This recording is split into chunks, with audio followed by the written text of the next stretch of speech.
ओम आत्मा तुम गिरिजामती सहचरा प्राण शरीरम गृह पूजा ते विषयोग भोग रचना निद्रा समाधि स्थिति संचारा पदयो प्रदक्षिण विधि स्तोत्राणि सर्वा गिरौ यत् यत् कर्म करोमि तत् तत् अखिलम शंभो तवाराधनम। नमस्कार, स्वागत है आपका आचार्य वाणी में।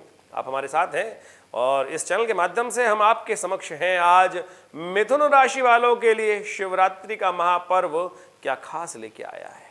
देखिए, ग्रहों की गणना तो हमने आपको कई वीडियोस के माध्यम से बताई दी है।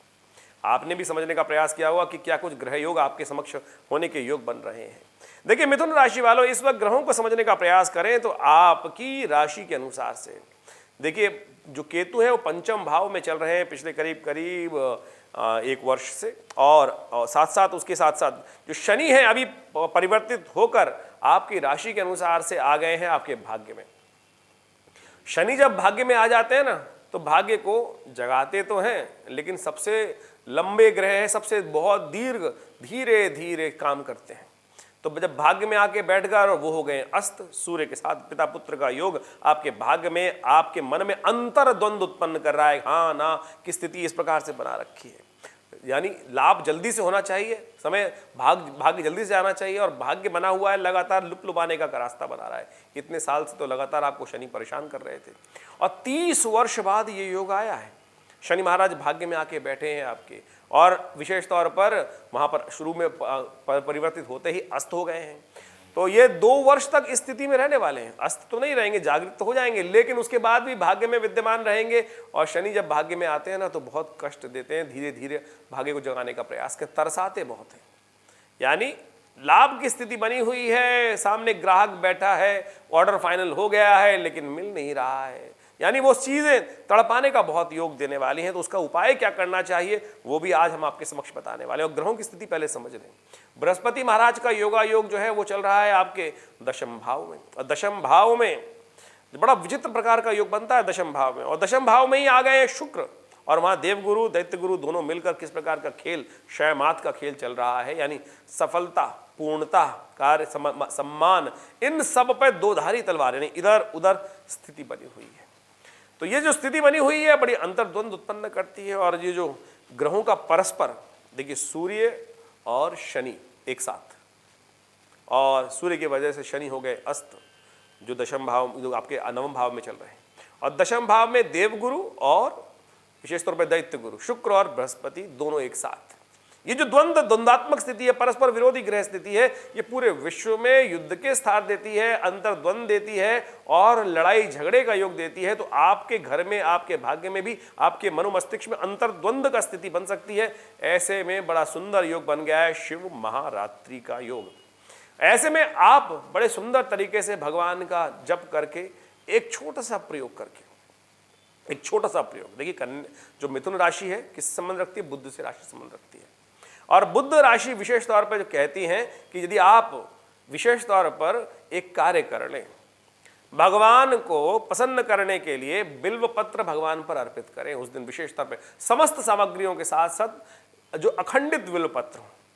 ऐसे में बड़ा मुश्किल हो जाता है, फागुन का महीना चल रहा है, फागुन में पतझड़ हो जाता है, और बिल्वपत्र जितने भी होते हैं वो खंडित होते हैं, आमतौर पे बहुत सारे कटफट हो जाते हैं। लेकिन आपको प्रयास करना है जो विशेष तौर पे बिल्कुल साफ सुथरे, अखंडैव बिल्वपत्रै च पूजये शिव शंकरम कोटि कन्या महादानम बिल्वपत्रम शिवार्पणम। देखिए, वैसे तो अलग अलग परंपराएं हैं कि आप किसी प्रकार से भी जो भगवान को पसंद करने के लिए अनेक अनेक रास्ते अपना सकते हैं। बिल्वपत्र के कई जगह विभिन्न प्रकार से चढ़ाया जाता है, कई जगह तो चूर्ण भी चढ़ाने की व्यवस्था है।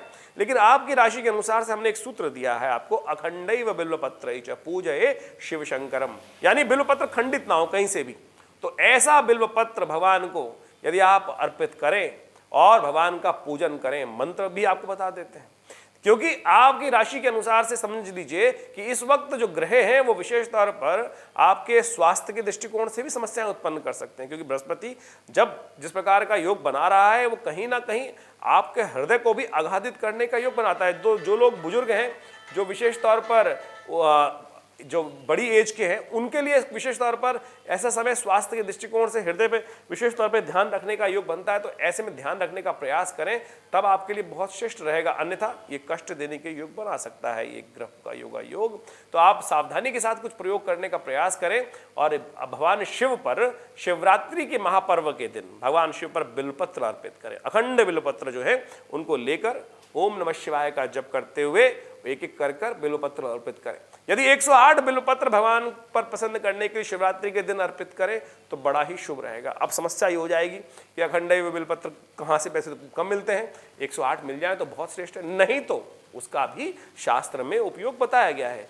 देखिए आप समझे, पुष्प जो है वो एक ही बार भगवान पे चढ़ सकता है, जल एक ही बार भगवान पे चढ़ सकता है, उसके बाद दूषित हो जाएगा, लेकिन बिल्वपत्र जो है पुनः पुनः लिया धोया फिर भगवान पे चढ़ा सकते हैं, कोई दोष नहीं है। और ये पूजा का नियम का तरीका है कि बिल्वपत्र पुनः पुनः भगवान पे चढ़ाया जा सकता है।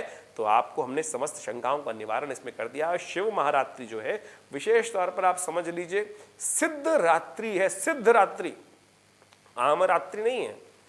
और भारतीय संस्कृति में रात्रि का ही महत्व बताया गया है। हमने ग्रहों का योग भी बता दिया आपके लिए, क्या कुछ होने के योग दिखाई देते हैं।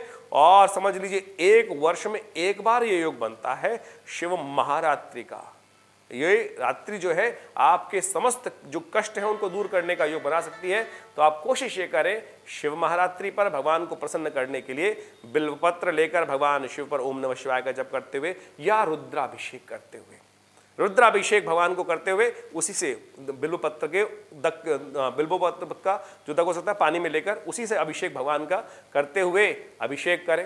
देखिए आपके कष्टों को दूर करने का योग बनेगा। अकाट्य प्रयोग शास्त्र के दृष्टिकोण से जो विशेष तौर पर यजुर्वेद संहिता के अंतर्गत आए उसके माध्यम से हमने उपस्थित किया। और आप सब भी हमारे विवेकानंद योगाश्रम में जो रुद्र महायज्ञ रविवार उस दिन शिवरात्रि के दिन होने वाला है उसमें भाग ले सकते हैं। नंबर्स आपके सामने स्क्रीन पे है और आप उन सब कष्टों को दूर करने के लिए लाभ लें।